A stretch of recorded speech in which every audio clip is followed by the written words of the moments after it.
Llegando ya al tiempo de la Navidad, lo encontramos a Jesús adulto, porque para hacer lo que encontramos que está haciendo en el Evangelio, mínimamente tenía que tener 30 años para poder hacer el comentario, la homilía, y siempre que el texto que fuera a leer sea un texto de los profetas. No podía un laico como era Jesús hacer los comentarios de la Torá, de la ley. Y acá es el modelo de toda homilía, porque Jesús dice: hoy se ha cumplido este pasaje de la Escritura que acaban de oír.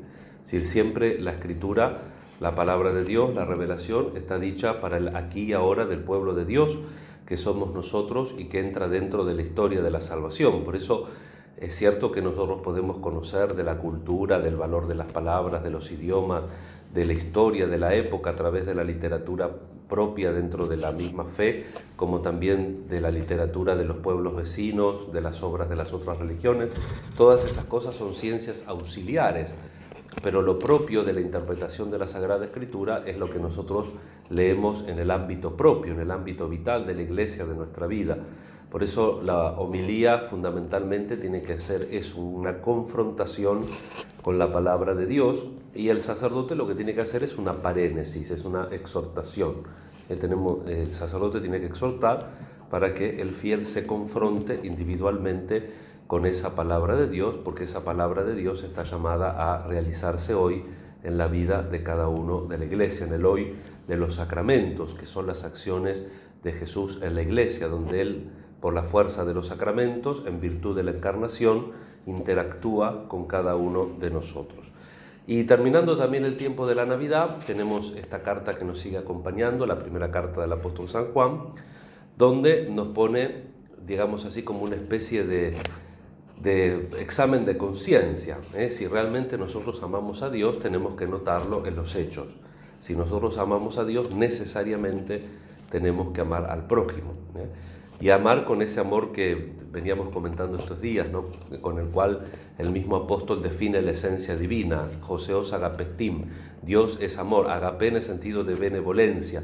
El acento tiene que estar puesto en la benevolencia, querer bien, buena voluntad. Nosotros en el mundo de hoy hay como la dictadura del relativismo y la dictadura del sensibilismo. Es lo que siento, lo que me sale. Y no, lo que me sale y lo que siento tiene que estar sometido a la inteligencia y a la voluntad, que son las potencias superiores de la mente. Entonces, nosotros como examen de conciencia delante de Dios tenemos que examinar fundamentalmente nuestros hechos. Por eso es sumamente pragmático. El texto de San Juan es profundamente teológico, pero también es sencillo. Ustedes, si lo leen en casa o si lo escuchamos con atención, entendemos todo lo que el apóstol nos dice, y sobre todo porque repite, avanza, vuelve, constantemente va poniendo como los cimientos, y todo está muy bien trabado sobre el amor de Dios. Pero a veces las cosas más fáciles de entender son las más difíciles de hacer.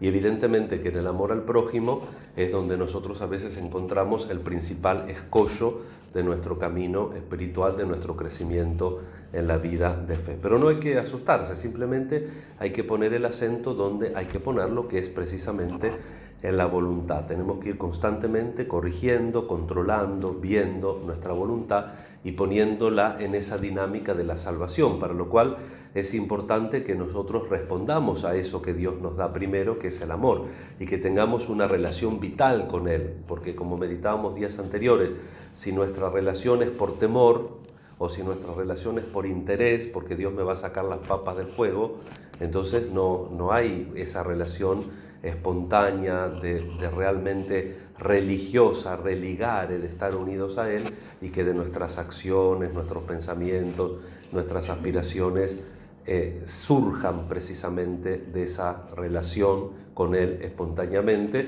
y nos haga como a los discípulos, que de golpe ayer lo veíamos que Jesús está en la barca y todo se tranquiliza. Jesús no hizo ningún gesto sobre el viento, pero cuando ellos encuentran que Jesús está con ellos, se tranquiliza.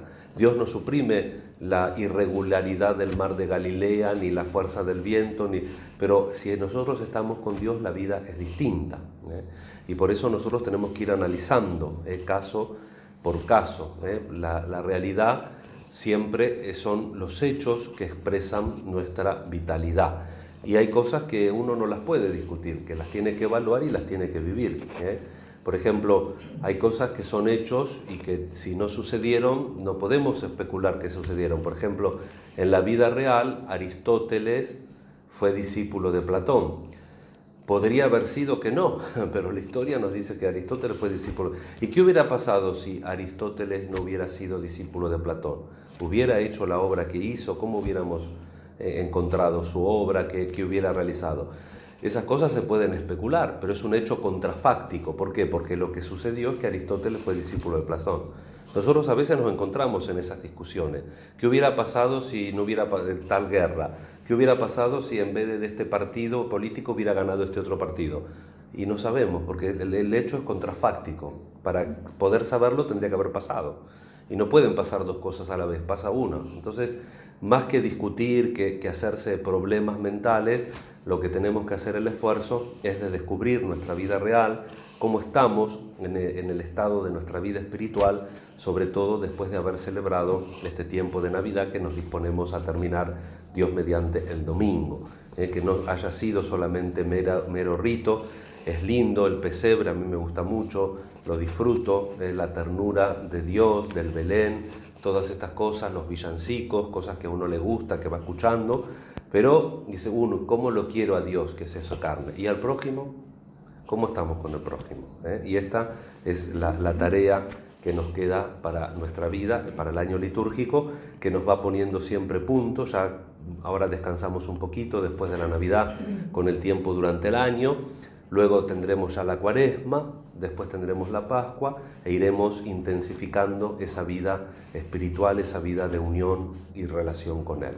Nos encomendamos especialmente a la Santísima Virgen, le pedimos al Señor la gracia de poder agradecer con nuestra vida, con nuestras decisiones, con nuestra voluntad y con el tratar auténticamente de amar al prójimo, esa encarnación que por amor Él hizo en la Navidad.